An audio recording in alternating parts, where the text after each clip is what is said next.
So, konnichiwa guys. Ako si Robert, isang OFW dito sa Japan. Ngayong araw, pag-usapan natin tips paano ba makapasar sa Japanese interview. Kasi sa TikTok ko, marami nagko-comment, tol, tips daw paano makapasa sa Japanese interview. Yan ang mga nagko-comment doon sa TikTok ko. Kaya ngayong araw, pag-usapan natin. Pero before that guys, dapat nakapalo kayo, naka-like and share this video guys para matuwa naman ako. So tara, let's go, pag-usapan natin. So yun na guys, pag-usapan natin ngayon kung paano ba makapasa sa Japanese interview. I-share ko sa inyo yung karanasan ko bago ako pumunta dito sa Japan. Nakaranas ako ng 2 beses.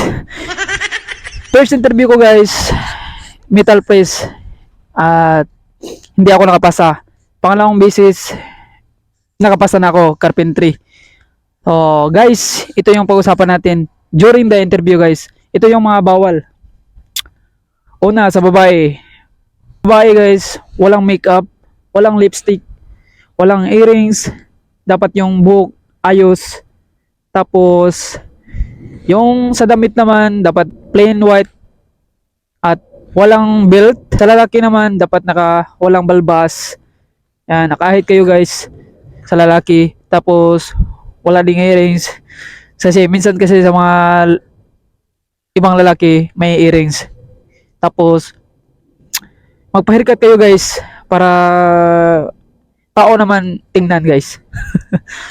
So guys, unang-una during the interview, ito yung tanong na first tanong nila sa Japanese guys is tell me about yourself. So, tell me about yourself.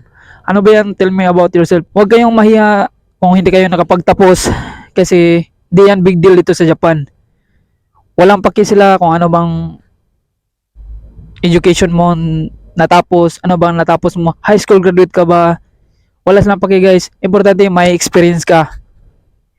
Skills yung kinakailangan dito guys. Kaya no worry kayo guys sa ano bang naabot nyo sa Pinas. Huwag kayong mahiya.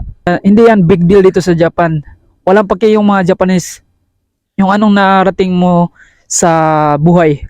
Importante sa kanila is yung skills mo guys. So pangalawa guys, ito yon. Why do you want to go to Japan? Doshite nihon ni ikitai desu ka? Yun na guys, dapat masagot mo to. Huwag mo sabihin na para sa pamilya, dahil mag-abroad ka para sa pamilya, gusto ka makapira para sa pamilya. Ikis yun guys, bawal yan sa kanila. Huwag kang mag-abroad na para sa pamilya. Bawal sa kanila yan guys. Sabihin mo na para sa sarili mo. Gusto mo ma-improve yung skills mo. Yan ang dapat sabihin mo guys. Huwag mong sabihin na gusto kang kumita ng pera para itulong mo sa pamilya. Ang pagpunta mo dito sa Japan is para sa kanila. Ikis yun guys, bawal sa kanila guys. Huwag mong sabihin para sa pamilya ang pag-apply mo dito sa Japan. Ang sabihin mo lang is yung gusto mo ma-enhance mo yung knowledge mo. Yan. Gusto mo, basta related lahat dito sa Japan.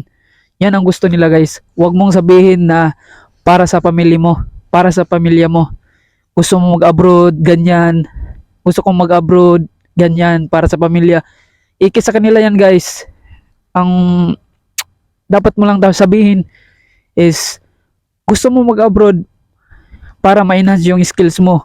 Gusto mo mag-abroad para sa sarili mo. Gusto mo mag-abroad para may future ka. So, huwag mong sabihin na para sa pamilya ang pagpunta mo dito sa Japan, ang pag-abroad mo. Kasi ikis talaga yan. Bawal sa kanila yan guys. Kaya kung sabihin mo yan, sigurado bagsak ka. So guys, ito yung pangatlo. Nani ga dikimasu ka? Yan ang tanong guys. Huwag mo sabihin na wala kang alam, ganyan. Sabihin mo guys na alam ko lahat. Yan. Kasi pagdating mo dito sa Japan, tuturuan ka naman. Willing to learn. Tapos, huwag mo sabihin na wala kang alam, ganyan. O anong isasagot mo sa what can you do? Guys, huwag mo sabihin na wala kang alam. Dapat sabihin mo may alam ka lahat, ganyan. Gamitin mo yung white lies, di ba? Sabi nila, white lies, minsan gagamitin natin yan. Nakakatulong yan sa atin during sa mga ganyang sitwasyon guys. So guys, dito na lang tong video na to. At huwag niyong kalimutan mag-follow and like and share this video guys para matuwa naman ako. Guys, may pahabol pala ako. During the interview, dapat naka-eye contact kayo sa Japanese employer. Huwag kayong lilingon ganyan sa katabi mo. Dapat nakapokus lang kayo sa kanya. Kasi bawal yan guys. Dapat nakapokus lang kayo sa kanya sa during the interview guys.